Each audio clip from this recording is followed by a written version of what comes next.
Bonjour à tous. Aujourd'hui, on va décortiquer une solution qui fait de plus en plus parler d'elle pour booster les performances mentales, les champignons adaptogènes. Et pour ça, on va se pencher sur l'approche d'une marque bien précise, Mush & Go.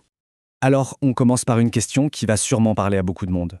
Ce brouillard mental en pleine journée, quand on jongle entre 1000 projets, des délais qui se resserrent, et ce fameux coup de barre après le déjeuner qui semble inévitable. On dirait presque une fatalité, pas vrai? Du coup, le vrai défi, c'est de trouver un moyen de maintenir son énergie et sa concentration. Bien sûr, il y a le café, c'est le réflexe de beaucoup de gens. Mais on connaît tous les inconvénients. La nervosité, le pic d'énergie, suivi d'une chute tout aussi brutale. Alors la question c'est, est-ce qu'il existe une alternative naturelle, durable et qui marche vraiment? Et c'est là qu'une piste scientifique super intéressante entre en jeu, les adaptogènes. Alors pour faire simple, c'est quoi? Ce sont des substances naturelles, on parle de plantes ou de champignons, qui donnent un coup de pouce à notre corps pour mieux gérer le stress, que le stress soit physique ou mental d'ailleurs. Et c'est justement ce principe-là qu'on va creuser. Et justement, en parlant d'adaptogènes, il y a une marque française qui s'est spécialisée là-dedans, Mush & Go, qui vient de Lille. Eux, ils ont une approche qui se veut vraiment scientifique, carrée, bien loin de l'effet de mode. C'est cette approche qu'on va aller voir de plus près. Bon, alors concrètement, qu'est-ce qu'ils mettent en avant chez Mush & Go? Quels sont leurs arguments scientifiques, leurs preuves de qualité? Bref, qu'est-ce qui les rend différents des autres sur un marché qui commence à être bien rempli? Le premier point, c'est leur philosophie. En gros, Mush & Go ne se contente pas de mettre un seul ingrédient dans une boîte. Non, leur idée, c'est de créer des formules synergiques où des composants comme le Lion's Mane ou le Ginkgo sont combinés pour que leurs effets se renforcent mutuellement. Un peu comme une équipe où chaque joueur rend les autres meilleurs. Le deuxième gros argument, c'est la concentration. Et là, attention, il faut bien faire la différence entre une simple poudre de champignons et un extrait. C'est pas du tout la même chose. Et Mush & Go, justement, affirme utiliser des extraits qui sont ultra concentrés.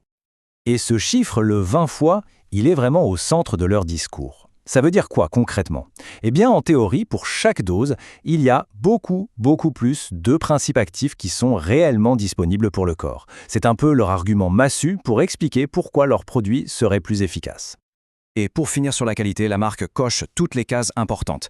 On parle de fabrication française, dans des labos certifiés, les produits sont véganes, sans OGM, sans gluten, bref, tout un ensemble de garanties pour rassurer sur la qualité et sur d'où viennent les produits. Ok, la science c'est bien beau. Mais concrètement, ça donne quoi? Quels sont les résultats, les bénéfices qu'on peut attendre? Allez, on regarde les différentes formules qu'ils proposent.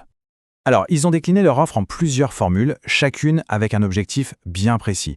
Il y a la formule Focus, qui vise la clarté mentale avec du Lion's Mane et du Ginkgo. Ensuite, la formule Énergie, avec du Cordyceps pour un boost d'énergie mais sans les montagnes russes. Et enfin, Sommeil Plus, avec du Reishi et de la mélatonine pour aider à mieux dormir. Logique? D'ailleurs, ils ont un produit phare qui combine deux de ces formules, le pack entrepreneur. C'est tout simplement l'association de focus et énergie. L'idée, c'est de proposer une solution complète pour la journée pour agir à la fois sur la concentration et sur le niveau d'énergie. Et il y a un autre produit qui a attiré notre attention, c'est le super café Brainstorm. Sa promesse est vraiment intéressante. 5 fois moins de caféine, mais une énergie propre et zéro nervosité. En gros, le principe, c'est de donner un coup de boost efficace, mais avec très peu de caféine, en compensant avec une grosse dose d'adaptogène. Ah, et un petit détail qui a son importance, surtout pour les puristes du café, le goût. Ce n'est pas un café noir classique, on parle plutôt d'une saveur choco-noisette. C'est bon à savoir, clairement, l'accent est mis sur les effets, pas sur le fait d'imiter un espresso. Bon, maintenant, un point super important. Qu'en disent les gens qui l'ont testé?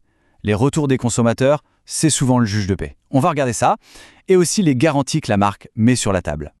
Et le premier indicateur, c'est la note globale. 4,8 sur 5, c'est une sacrée bonne note, surtout avec pas mal d'avis. Ça montre une satisfaction client vraiment élevée. Et ce qui ressort souvent dans les commentaires, c'est pas seulement l'efficacité des produits, mais aussi la réactivité de leur service client. Ensuite, il y a la garantie. Et là, il frappe fort. Mush & Go propose une garantie satisfait ou remboursé de 60 jours. C'est énorme. C'est vraiment pas courant dans ce secteur, où on voit plus souvent des garanties beaucoup plus courtes. Concrètement, ça veut dire qu'on peut tester les produits pendant 2 mois complets, ce qui laisse largement le temps de voir si ça fait effet ou pas, et tout ça sans prendre le moindre risque financier. Clairement, c'est un signe que la marque a une grande confiance dans ses produits. Juste pour information, on a aussi noté quelques offres promotionnelles. Par exemple, il y a un code PRÉCO qui donne une grosse réduction sur les précommandes et un code C15 pour avoir 15% sur tout le site. Et apparemment, ces codes sont souvent cumulables avec les offres d'abonnement, donc ça peut être intéressant. Et on termine avec une question pour ouvrir le débat. Au-delà du cas spécifique de Mush & Go, toute cette démarche pose une question plus large.